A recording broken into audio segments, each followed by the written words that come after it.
El secretario general de la Presidencia, el embajador Papadopoulos, el embajador Fantasere, la embajadora Surani, la directora del Gabinete Diplomático del Primer Ministro, el embajador Fotopoulos, director de los países europeos de la Cancillería, la embajadora Solomú, la directora del Gabinete Diplomático de la Presidencia, el vicealmirante Micros, jefe del Gabinete Militar de la Presidencia. Presidente,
Laudetur Jesus Christus, praise be Jesus Christ.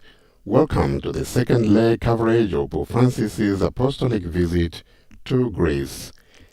After a wonderful and fruitful 2 days in the island nation of Cyprus. My name is Father Paul Samasumo on behalf of Vatican Media. I would like to welcome you joining us for this live broadcast on television, radio, wherever you are in the world. A very special welcome to our television viewers and radio listeners of Catholic TV, Catholic Faith Network, EWTN TV, English, EWTN TV English, Shalom World Network in the US, Shalom TV India, Salt and Light TV, Art Madashan TV, Luminous Radio India.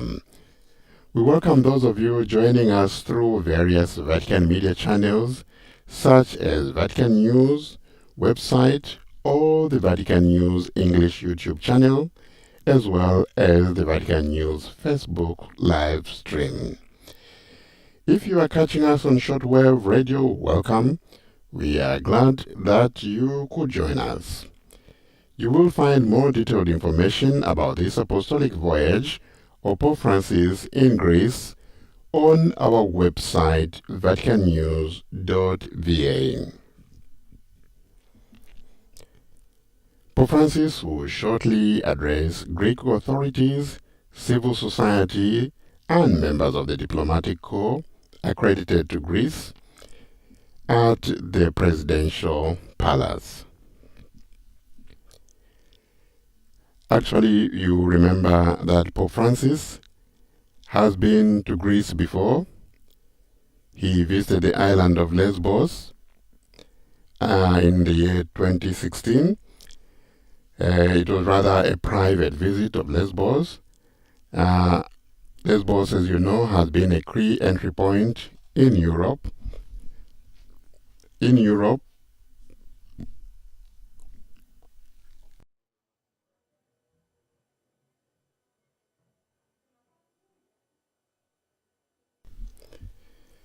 As I was saying, you will remember that Pope Francis has been in Greece before.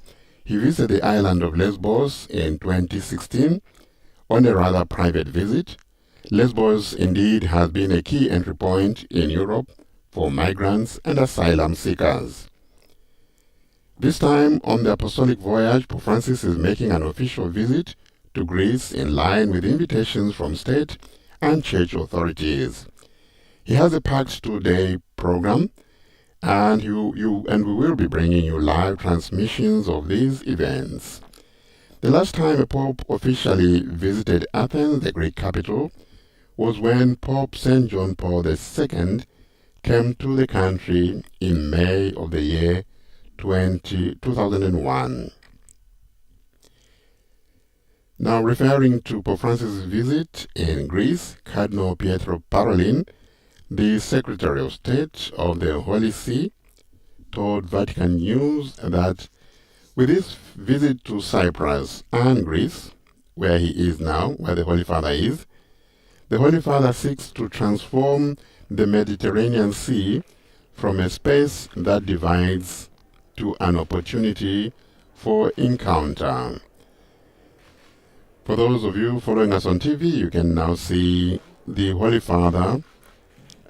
They have just, with the President of Greece, they have just had an encounter, a private meeting, and now working to meet the diplomats, civil society. In the process of Pope Francis's visit, he wishes also to encourage Europe and, in fact, humanity to unity and not to abandon those in need. According to Cardinal Parolin, Pope Francis is aware that humanity is faced with many problems, but he would like to encourage, as it were, a multilateral approach to problems of the world. Pope Francis now approaching the dais together with President Katerina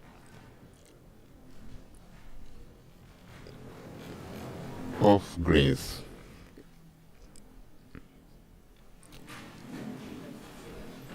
So the fact that Pope Francis on this visit will return also to Lesbos, where he was in the year 2016 on a private visit, is testimony and speaks volumes of the concern for the suffering of those who make these desperate journeys. And yesterday, meeting refugees and migrants in Cyprus, he shared their suffering.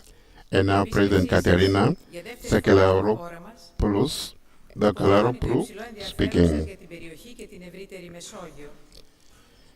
Your Holiness, it is with great honor and emotion that I welcome you to the Presidential Palace.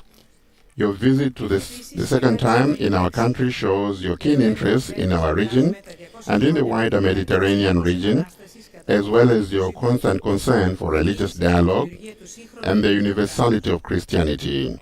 You also have shown great symbolic value, as this year we celebrate the 200th anniversary of the start of the Greek Revolution against the Ottoman yoke, which led to the creation of modern Greek state.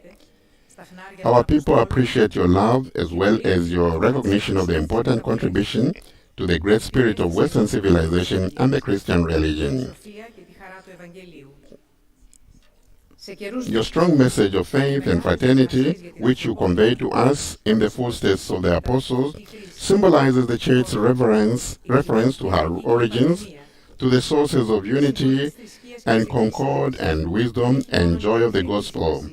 In difficult times with great trials for humanity, such as the migration crisis, with the many refugees, poverty, climate change and the pandemic, the contribution of religion and the Church is not only existential importance, but is not limited to believers alone. It is directly related to the politics of care and humanity and paves the way for peaceful coexistence and prosperity for all of us. Safeguarding human dignity and social cohesion is the challenge that gives meaning to the relationship between ecclesial and secular authorities in a world society with inexhaustible potential, but also with painful contradictions. Your tireless and selfless offering to neighbor, your compassion for those in a position of weakness and need, the unfortunate and the offended, as well as your profound social sensitivity, characterizes your valuable work.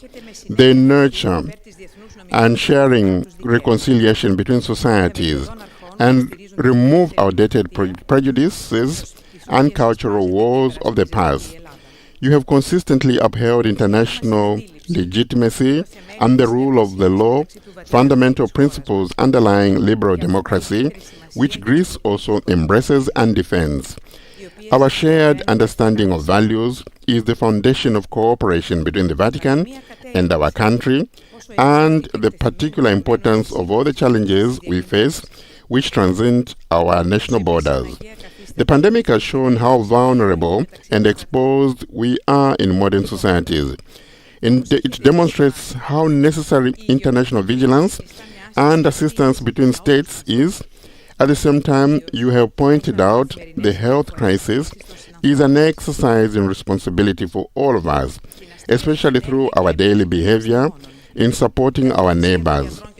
In the inexhaustible energy and inspiration of scientists, in the sacrifice of doctors and nurses, in the patience and adaptability of many, we recognize the uniqueness and richness of human nature in the face of a long and unprecedented ordeal.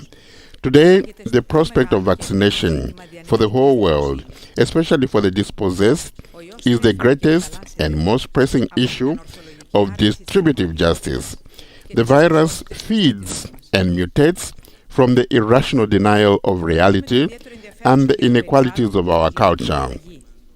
We know your interest in the environmental and regional environment and climate change with your interventions and messages in the international meetings and your urging of states to take more ambitious measures. As you have stressed, this is one of the greatest moral problems with reference to the lives and future generations, but also with dramatic consequences in the present, such as those experienced by Greece and other Mediterranean countries with the summer fires. The climate crisis is a top priority for Europe and requires a holistic approach to sustain development and a radical change in our way of life. In this context, Greece participates in international initiatives to protect cultural and natural heritage for the effects of climate change. Your initiatives for migration and refugee crisis and your presence in Lesbos testify to the importance of the problem and the great humanitarian dimension.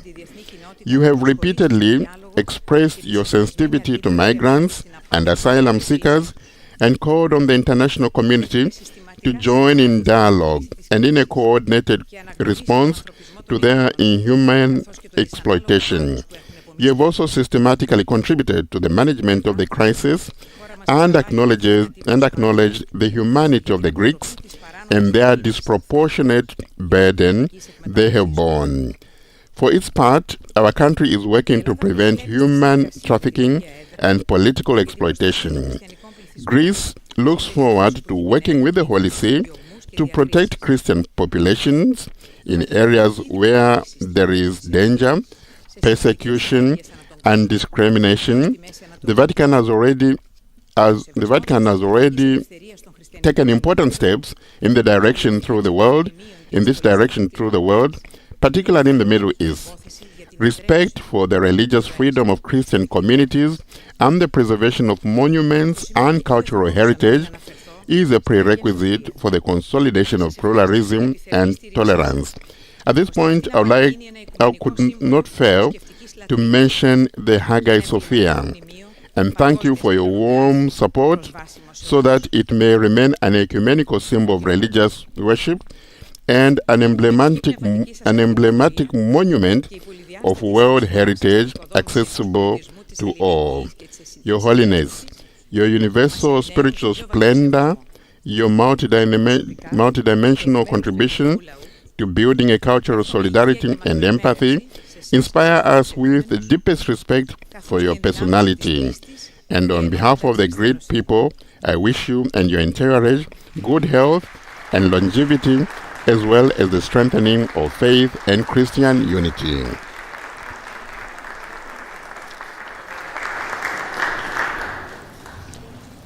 Speech of Her Excellence, the President of Greece. President Katerina Seklaropoulou. And now the Holy Father will address the authorities, civil societies, and the diplomatic corps. Signora Presidente della Repubblica, Madam President of the Republic, members of the government and the diplomatic corps, distinguished religious and civil authorities, illustrious representatives of society and the world of culture, ladies and gentlemen, I offer you a cordial greeting and I thank Madam President for her words of welcome in your name and that of the citizens of Greece. It is an honor to be in this glorious city. I make my own the words of St. Gregory of Nazianzen, Golden Athens, patroness of all that is good. In seeking eloquence, I found happiness.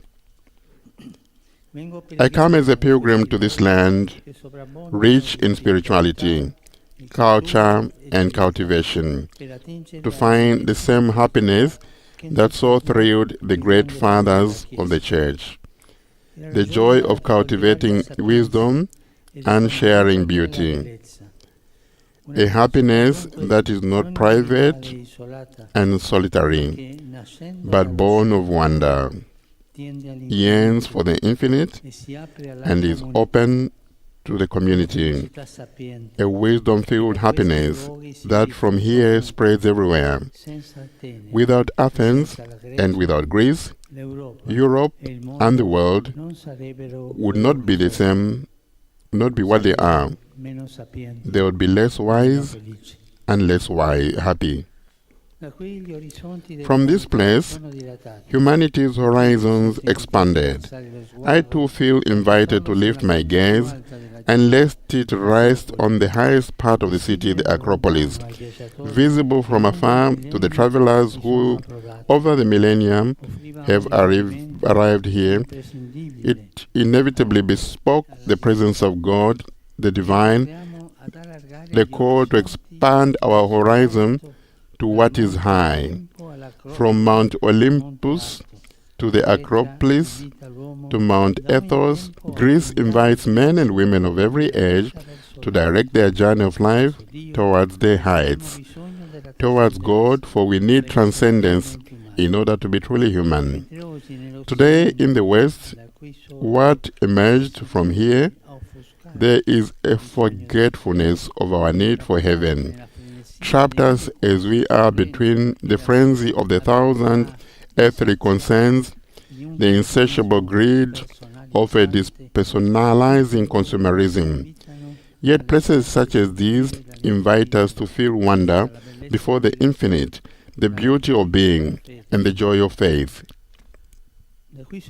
Here were the paths traveled by the gospel, uniting East and West, the holy places in Europe, Jerusalem and Rome, in order to bring to the world and the good news of God, lover of humankind. The Gospels were written in Greek, the undying language in which the Word, the Logos, expressed himself, the language of human wisdom, which became the voice of divine wisdom. In this city, our gaze is directed not only to what is on high, but also towards others.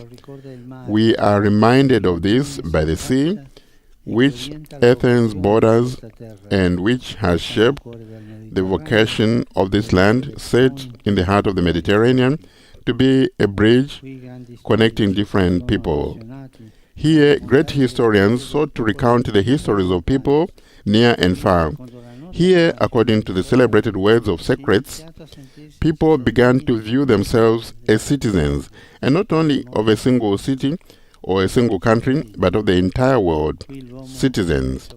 Here, men first become conscious of being a political animal, and as members of the community, began to see others, not subjects, but as fellow citizens, with whom to work together in organizing the polis. Here, democracy was born. That cradle, thousands of years, was to become a house, a great house of democratic peoples. I'm speaking of the European Union and the dream of peace and fraternity that it represents for so many people. Yet we cannot avoid noting with concern how today, and not only in Europe, we are witnessing a retreat from democracy. Democracy requires participation and involvement on the part of all. Consequently, it demands hard work and patience. It is complex, whereas authoritarianism is peremptory and populism, easy answers appear to be attractive. In some societies concerned for the security endowed by the consumerism, weariness, malcontent can lead to a sort of skepticism about democracy. Yet, universal participation is something essential, not simply to attain shared goals, but also because it corresponds to what we are, social beings, at once unique and interdependent. At the same time, we are also witnessing a skepticism about democracy provoked by the distance of institutions, by fear of a loss of identity, by bureaucracy. The remedy is not to be found in an obsessive quest for popularity, in a thirst for visibility, in a flurry of unrealistic promises, or in adherence to forms of ideological colonization, but in good politics. For politics is and ought to be in practice a good thing, as the supreme responsibility of citizens and as the art of the common good. So that the good can be truly shared, particular attention, I would even say priority, should be given to the weaker strata of society. This is the direction to take. One of Europe's founding fathers indicated it as an antidote to polarization that can enliven democracy, but also risk debilitating it. As he said, there is much talk of who is moving left or right, but the decisive thing is to move forward. And move forward means to move towards social justice. Here, a change of direction is needed, even as fears and theories amplified by virtual communication are daily spread to create division.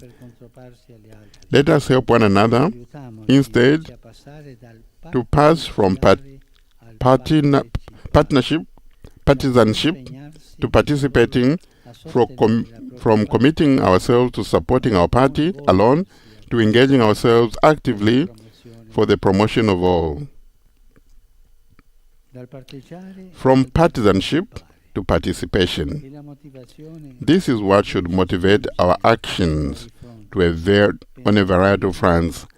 I think of the climate, the pandemic, the common market, and above all, the widespread forms of poverty. These are challenges that call for concrete and active cooperation. The international community needs this in order to open up paths of peace through multilateralism that will not end up being stifled by excessive nationalistic demands. Politics needs this in order to put common needs ahead of private interests. It might seem a utopia, a hopeless journey over a turbulent sea, a long and unachievable odyssey. Yet, as the great Homeric epic tells us, traveling over stormy seas is often our only choice, and it will achieve its goal if it is driven by the desire to come home port, by the effort to move forward. Here I would like to renew my appreciation for the perseverance that led to the Prespa Agreement signed between the Republic and that of North Macedonia. Looking once more to the Mediterranean, the sea that opens us to others, I think of its fertile shores, the trees that can serve as a symbol, the olive, whose yield has just been collected. The olive tree unites different lands bordering this sea. It is sad to see how, in recent years, many age-old olive trees have been burned, consumed by fires, often caused by adverse weather conditions, provoked in turn by climate change. Against the scarred landscape of this marvelous country, the olive tree can symbolize the determination to tackle the climate crisis and its devastation.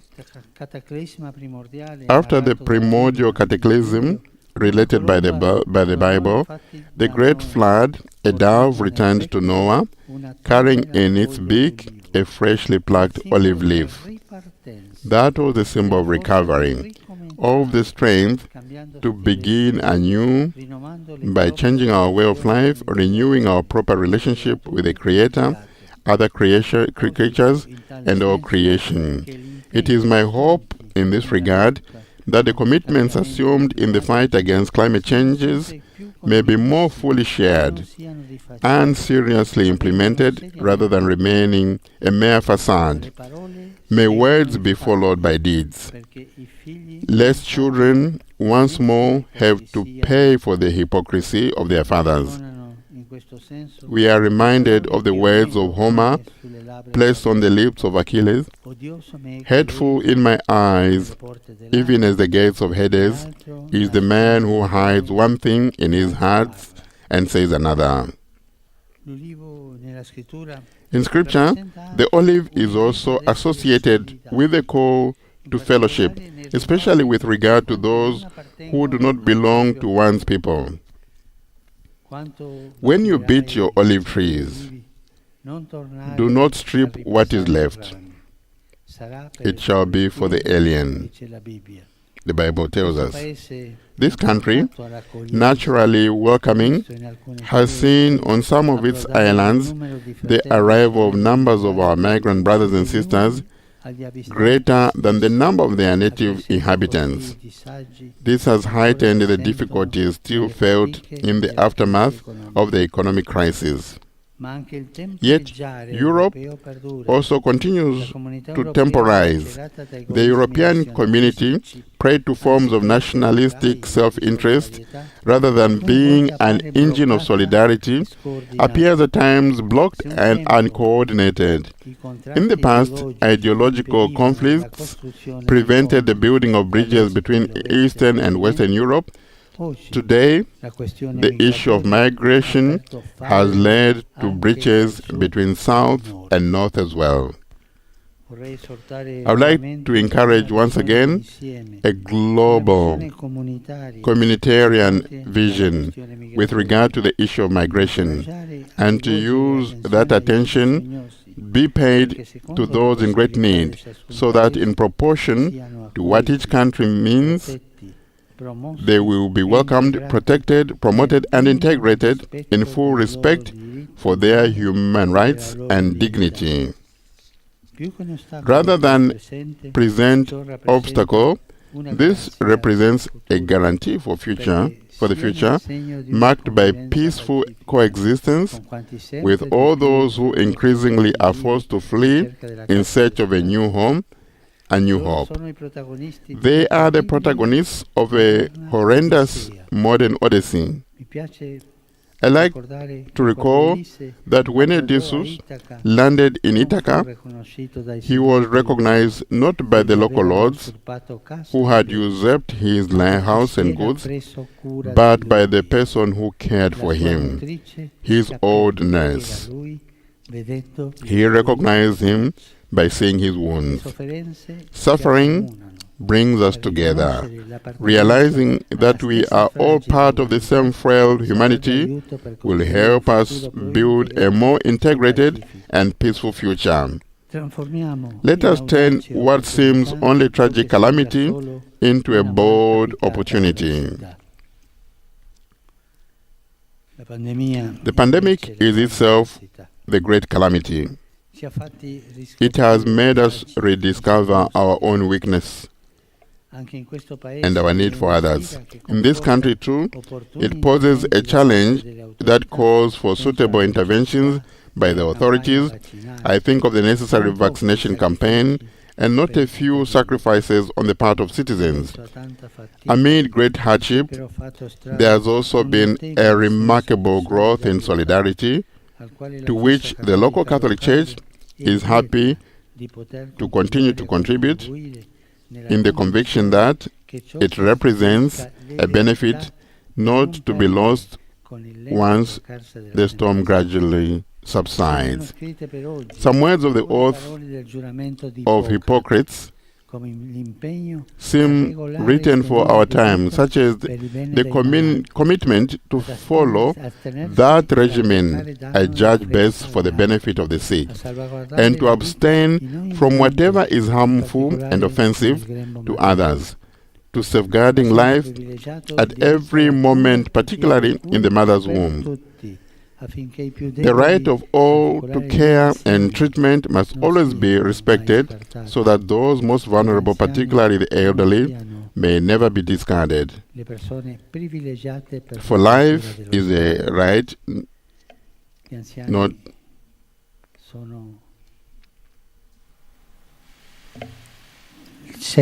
the elders are a sign of wisdom for a people. For life is a right, not la death. quale va accolta. Death is to be accepted, not administered. Cari amici, Dear friends, alcuni esemplari di some olivo Mediterranean mediterraneo olive trees testimoniano are una so vista ancient lunga da they precedere predate the la coming of comparsa di Christ. Cristo. Secolari e Age-old, duratori, enduring, resistiti al resistant to the ravages of tempo, ci time. richiamano all'importanza They remind us of the di importance of radici forti preserving deep nel roots, di memoria. fortified by Questo memory. paese This può country essere definito can rightly la be memoria called the dell'Europa. memory of Europe. Voi siete la memoria d'Europa. You are the memory of Sono Europe. lieto di And I'm visitarvi happy dopo 20 anni to dalla visit 20 storica years visita after the di Papa historic Giovanni visit Paolo of Pope II John Paul nel II, bicentenario and in della this sua year indipendenza. that marks the bicentenary of his independence. La frase I think del of the generale well-known words of General Kolokotronis. Dio ha messo God la has sua set firma his signature sulla libertà on the della freedom of Chiesa. Greece. Dio mette volontariamente God readily sets his signature sulla on libertà human umana, freedom, sempre e ovunque. always and everywhere. It's a great gift to us, and the gift that in turn he values most from us. For God created us to be free, and what most pleases him is that in freedom we love him and our neighbor. Laws exist to help make this possible, but also training in responsibility and the growth of a culture of respect. Here, I will again express my gratitude to the public recognition of the Catholic community. I assure you of its desire to promote the common good of Greek society, directing to that end its innate universality, in the hope that in the practice the conditions needed to carry out its service effectively will always be guaranteed. 200 years ago, the provisional government of this country addressed Catholics in these touching words: Christ has commanded us to love our neighbor. Yet who among our neighbors is closer than you, our fellow citizens, despite certain ritual differences? We have the same fatherland. We are one people, brothers in roots, in growth, and in the fruits. We are Christians and brethren under the Holy Cross. To be Christians under the sign of cross in this country blessed by faith and its Christian traditions spurs all believers in Christ to cultivate communion at every level, in the name of God, who embraces all with his mercy. I thank, in this sense, dear brothers and sisters, I thank you for your commitment in this regard and encourage you to guide this country in ways of openness, inclusion, and justice. From this city, from this cradle of civilization, may there ever continue to respond a message that lifts our gaze both on high and towards others, that democracy may be the response to the siren songs of authoritarianism, and that individualism and indifference may be overcome by concern for the poor and creation. For these are essential foundations for the renewed humanity which our time and our Europe has need. May God bless Greece, the Holy Father says in Greek.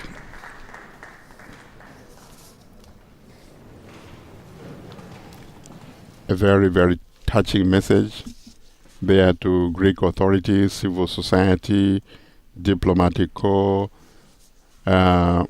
leading dignitaries from the world of culture, calling upon Greek society to rediscover its roots as the cradle of democracy, and using the olive tree, the olives, which are abundant and grow in this Mediterranean country, is something that teaches us about the ways of life. And now the Holy Father has ended the address, and together with the President, they leave the seat where this meeting was being held. Earlier on, the President of Greece also spoke of her joy in meeting Pope Francis here, and also of the Greek people in welcoming the Pope to this country.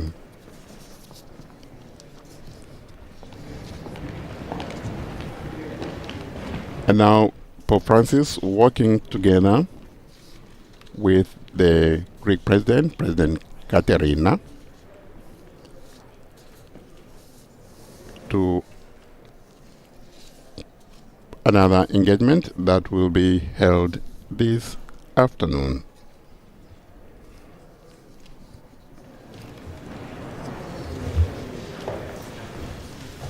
It is amazing how the Holy Father was able to connect historically the various facets of history here in this land. The Holy Father is now signing, I think, what should be the visitor's book, that he has been to this presidential palace. And he did speak a lot about the need for a multilateral approach to the problems of the world.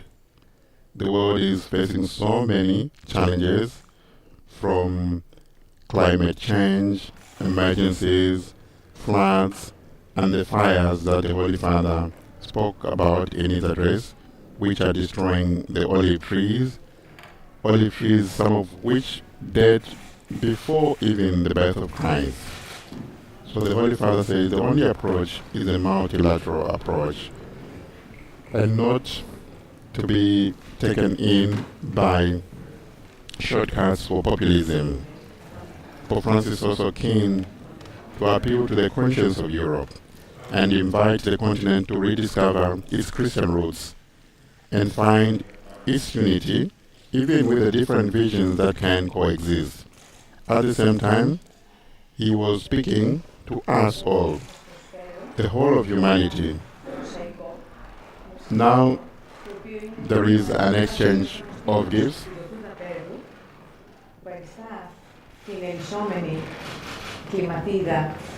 and the President Katerina is presenting Pope Francis with a special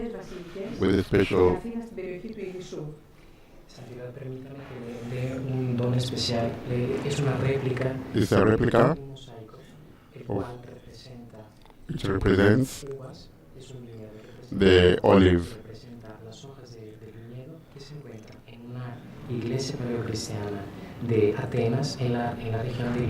So they presented the Holy Father with a beautiful mosaic picture, and the President of Greece is explaining the significance of this gift.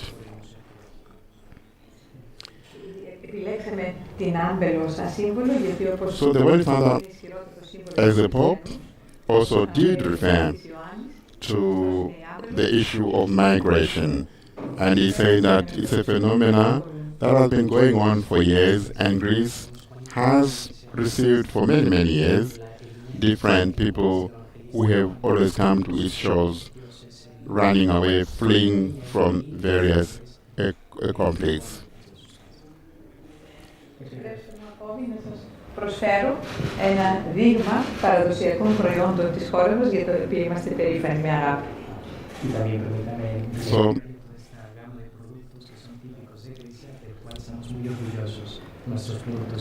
and the Holy Father has also being presented with various Greek products there.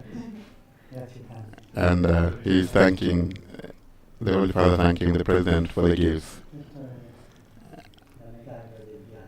And also, the Holy Father now also presenting a medal of the representing the gift he has brought. It's a huge medal which is put in a frame, as well as giving the rosaries, to very special rosaries and medal to the President of Greece. Very beautiful exchange of gifts there. Apart from the issues that the Pope alluded to in his address to civil authorities, and I'm sure it's an issue that he's going to return to, Pope Francis is generally acknowledged for his wish to grow ties between Catholics and the Orthodox. So he spoke of how the openness of the Greek society was to the Catholics. One way Pope Francis has tried to grow ties between Catholics and the Orthodox Church has been to visit them. He has already been to several majority Orthodox countries, including Georgia, Armenia, Romania, Bulgaria, the Republic of North Macedonia. Historically, the relations between the Orthodox Church and the Catholic Church have not always been easy, but they have improved a lot. You might remember the schism of the year 1054 between the Church of Rome and Constantinople. Then Constantinople, the capital of the Byzantine Empire. Today Constantinople is Istanbul. And while the Pope now has left the presidential palace and he is in his Fiat 500, that brings us to the end of this particular event, Pope Francis meeting with authorities, civil society, and diplomats. My name is Father Paul Samasumo. On behalf of Vatican Media, thank you for joining our continued coverage of Pope Francis' apostolic voyage in Greece. But before we go, do allow me to acknowledge television viewers and radio listeners, especially of Catholic TV, Catholic Faith Network, EWTN TV, Shalom World Networks, Shalom TV India, Salt and Light TV, Atmadashan TV, Luminous Radio. Enjoy the rest of your day. Laudetur Jesus Christus, praise be Jesus Christ.